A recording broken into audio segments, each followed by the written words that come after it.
नमस्कार दोस्तों, आप सबों का स्वागत है। क्षेत्रमिति से आज कुछ प्रश्न देखेंगे जो कि महत्वपूर्ण होगा। तो आइए प्रश्न देखते हैं। जैसा कि एक नंबर प्रश्न देख रहे हैं, 14 सेमी त्रिज्या वाले एक वृत्त की जीवा केंद्र पर समकोण बनाती है। तदनुसार उनके छोटे वृत्त खंड का क्षेत्रफल पाई का मान 22/7 लेना है। कितना होगा? तो देखिए, एक क्या किए, वृत्त बना लिया, ठीक है। अब इसमें जो है कि केंद्र, ये केंद्र है और इस पे एक जीवा है जो कि जीवा भी डाल देते हैं। चलिए, एक ये जीवा हो गया। अब यहाँ जो है कि केंद्र पर समकोण यानी कि 90 डिग्री समकोण बनाती है। तो चलिए, ये हम इसे यहाँ मिला दिए और इसे यहाँ मिला दिए। तो ये कितना बन रहा है? 90 डिग्री का प्रश्न कर रहा है, यानी कि समकोण बनाती है 90 डिग्री हो गया। अब हमें पूछ रहा है कि वृत्त के त्रिज्या खंड का क्षेत्रफल क्या होगा। तो अब वृत्त के जो कि है इसका क्षेत्रफल क्या होगा? तो देखिए, सूत्र होता है छोटे वृत्त खंड का, जो कि सूत्र होता है क्या होता है इसका? θ/360 गुना पाई आर स्क्वायर। पाई स्क्वायर होता है। तो हमें थीटा का मान, आप सभी जानते हैं कि ये जो है कि इसका थीटा जो हो जाएगा, थीटा का मान कितना जाएगा? 90/360 गुना पाई का मान 22/7 गुना ये जो कि है मेरा आर कितना कि हमको यहाँ 14 सेमी त्रिज्या दिया हुआ है। तो ये जो है कि मेरा 14 सेमी का ये त्रिज्या है यहाँ से यहाँ तक। तो यहाँ पे आर स्क्वायर यानी कि 14 पे क्या हो जाएगा? ये स्क्वायर हो जाएगा। अब इसे कटा सकते हैं, इसको कटा दीजिए। 9 चौक 36 यानी कि ये कट जाएगा आपका 4 बार में। तो अब आपका पास बच गया कितना? 1/4 गुना 22/7 ये लिख दें। अब इसे, ये 14 का स्क्वायर है तो यहाँ हम 2 बार 14 लिख लेंगे। 2 बार 14 लिख लिए। अब देखिए, इसको कटाइएगा। 2 दूना 4, 11 दूनी 22 कट गया। अब इससे कटाइएगा। 2 1 2 और 7 दूना 14, ये भी कट जाएगा। और आपका ये 7 कट गया। तो अब कितना आ गया? 11 गुना 14। तो 11 गुना 14 करिएगा तो अब आपका आ जाएगा 154 centimetre square. Option number B बिल्कुल सही है। अब देखिए, 2 नंबर प्रश्न में कह रहा है कि किसी आयत की लंबाई तथा चौड़ाई क्रमशः 5:4 के अनुपात में है तथा लंबाई चौड़ाई से 20 मीटर अधिक है, तो आयत की परिमाप होगी। तो देखिए, आपको दिया हुआ है लंबाई और चौड़ाई। तो हम इसे लंबाई जो कि मान लेते हैं 5x और चौड़ाई को मान लेते हैं 4x। अब इसमें कहा गया है कि लंबाई चौड़ाई से 20 मीटर क्या है? अधिक है। तो लंबाई में कितना है? 5। तो 5x - 4x बराबर 20 है, क्योंकि इससे अधिक था इसको घटा दिए। अब देखिए तो कितना, तो x बराबर कितना आ गया आपका? 20 आ गया। x बराबर 20 आ गया। तो हम यहाँ पे मान रखें कितना हो जाएगा? ये हो जाएगा 20 पंचे कितना हो जाएगा? ये 100, 100 हो जाएगा। और ये कितना हो जाएगा? 80 हो जाएगा। ये 80 हो गया। अब परिमाप होता है क्या? अब परिमाप होता है इसका 2 × L + B।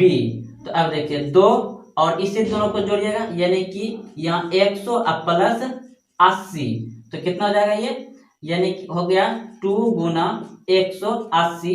तो 180 गुना 2 तो 18 दूना 36 यानी कि 360। इन ऑप्शन में से नहीं है, तो ऑप्शन नंबर डी बिल्कुल सही है। आपका आ जाएगा 360।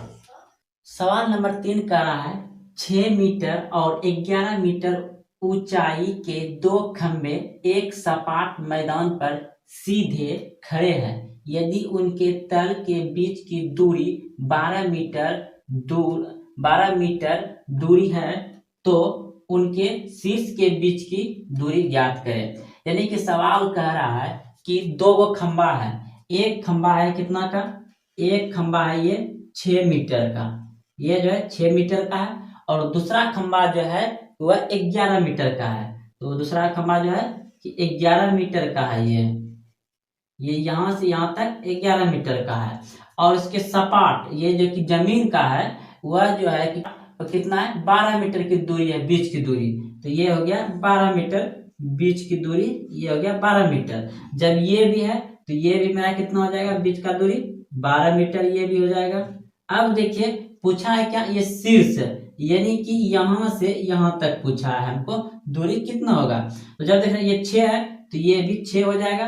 और जब ये 6 है तो यहाँ से यहाँ तक जब 6 है, इधर कितना होगा, 5 होगा। तो 6 5 11 होता है। तो ये यहाँ से यहाँ तक कितना आ गया, 5 मीटर हो गया यहाँ से यहाँ। जब ये 12 और 5 है तो आपको एक ट्रिपलेट नंबर याद होगा। जब 5 12 है तो दूसरा क्या हो जाएगा, 13। ये ट्रिपलेट नंबर है, आप याद रखिए। तो इसका आंसर डायरेक्ट आप मार सकते हैं 13, ऑप्शन नंबर डी 13 मीटर होगा इसका। ये 13 मीटर हो गया। अगर आपको देखिए 13 हो गया मेरा, अगर आप निकालना चाहते हैं तो निकाल भी सकते हैं। तो कर्ण बराबर होता है √100, क्या हो जाएगा यहाँ पे h² प्लस b² होगा। तो आपका h कितना है 12 पे स्क्वायर प्लस और b कितना हो जाएगा यहाँ पे, क्या हो जाएगा 5, और इस पे रूट है तो ये कितना हो जाएगा, यहाँ रूट के अंदर हो जाएगा आपका 144 प्लस 25। अब टोटल जोड़िएगा तो कितना हो जाएगा, ये आपका 169। तो अब बाहर निकलेगा तो 113 हो जाएगा आपका यहाँ पे। तो देखिए उससे अच्छा है कि ये याद रखिए आप, ट्रिपलेट नंबर होता है। तो आप कुछ ट्रिपलेट नंबर याद रखिए, 3 4 5, उसके बाद 5 12 13, उसके बाद 7 24 25, उसके बाद 8 15 17। तो ये आपका ट्रिपलेट नंबर था। आप इसे याद रखते हैं तो कहीं भी आपका इस तरह से समकोण बना रहे तो मान लिया जाए कि यहाँ पर 3 है, ये 4 है, तो ये कितना हो जाएगा 5। इस तरह से आप बैठा सकते हैं। तो ये ट्रिपलेट नंबर है, आप याद रखिए 8 15 17 3 4 5 5 12 13 7 24 25 5 12 13। चलते हैं अगले प्रश्न की ओर। अब देखिए एक समकोण त्रिभुज में एक दूसरे के लंबवत इसकी भुजाएं 15 सेमी और 8 सेमी है तो इसके परिमाप होगा। तो देखिए आपको 15 सेमी दिया हुआ है और कितना दिया हुआ है 8 सेमी। तो 15 यानी कि एक समकोण त्रिभुज का है, एक समकोण त्रिभुज का है तो 15 8 दिया हुआ है। देखिए 15 और 8 यानी कि यहाँ 15 8 ये मिल रहा है तो कितना हो जाएगा मेरा 15 8 ये मिला है तो यहाँ कितना है 17। यानी कि हमको हो गया 8 15 और 17। तो ये मेरा तीनों कोण का मान आ गया। अब इसका परिमाप पूछा है तो जोड़ दीजिए, इसको जोड़ दीजिएगा टोटल तो कितना हो जाएगा आपका 40। ये आपका इसका आंसर 40 होगा इस प्रश्न का उत्तर। आप इसे याद रखिए, बहुत अच्छे से आप बड़े बड़े सवाल को हल कर सकते हैं। 5 नंबर प्रश्न है 10 सेमी की त्रिज्या वाले एक वृत्त में 16 सेमी लंबी एक जीवा बनाई गई है, तदनुसार उस वृत्त की केंद्र से जीवा की दूरी कितनी है। तो देखिए एक वृत्त बनाते हैं तो यह एक वृत्त हो गया और यहाँ पर क्या है केंद्र है, और इस केंद्र से इसका जो है कि 10 सेमी है। 10 सेमी क्या है, ये त्रिज्या है, ये 10 सेमी त्रिज्या है और इसमें एक जीवा खींचा गया है। जीवा जो कि 16 सेमी का है, ये 16 सेमी का जीवा है। तो देखिए अब इसी जीवा से पूछ रहा है कि इसका दूरी कितना है। तो ये यहाँ से यहाँ तक का हमें दूरी पूछ रहा है। जब ये 16 सेमी का है तो ये बीच में केंद्र है, क्योंकि ये तो जीवा है, घूमेगा तो एक समान ये 10 सेमी घूमेगा इधर। तो ये जो मेरा आधा है इसका दूरी पूछ रहा है। तो ये दूरी यानी कि ये यहाँ से यहाँ तक 16 है तो यहाँ से यहाँ यानी कि ये 8 हो जाएगा और ये भी 8 हो जाएगा। अब देखिए आपका ये समकोण त्रिभुज बन गया। जब आपका समकोण त्रिभुज बन गया तो आपको ये हो गया आपका कर्ण और ये हो गया आपका आधार यानी बी और ये हो गया लंब। तो ये लंब हमें ज्ञात करना है यहां से। तो लंब आप जनरेट करते हैं, इसका सूत्र क्या होता है, कर्ण स्क्वायर बराबर लंब स्क्वायर प्लस आधार स्क्वायर। तो आपका कर्ण कितना दिया हुआ है 10, तो ये हो जाएगा आपका 10 स्क्वायर बराबर, ये लंब नहीं दिया हुआ है तो आपका लंब स्क्वायर यहाँ पे रह जाएगा, अब प्लस ये आधार कितना आपका 8 सेमी, तो ये 8 सेमी का स्क्वायर हो जाएगा। जब इसको इधर लाइएगा तो माइनस में हो जाएगा आपका लंब स्क्वायर बराबर इधर, ये इधर आएगा कितना हो जाएगा 64 स्क्वायर, और इसको हम इधर लाएंगे तो माइनस 100 हो जाएगा क्योंकि 100 स्क्वायर है। तो अब देखिए इसे आप घटाइएगा तो लंब जो निकलेगा आपका लंब स्क्वायर बराबर निकलेगा कितना निकलेगा यहाँ पे -36, ये माइनस कर जाएगा। अब स्क्वायर इधर लाइएगा तो क्या हो जाएगा 36 पे इतना तो बराबर 6, तो ये आपका 6 सेंटीमीटर, ऑप्शन नंबर सी बिल्कुल सही है।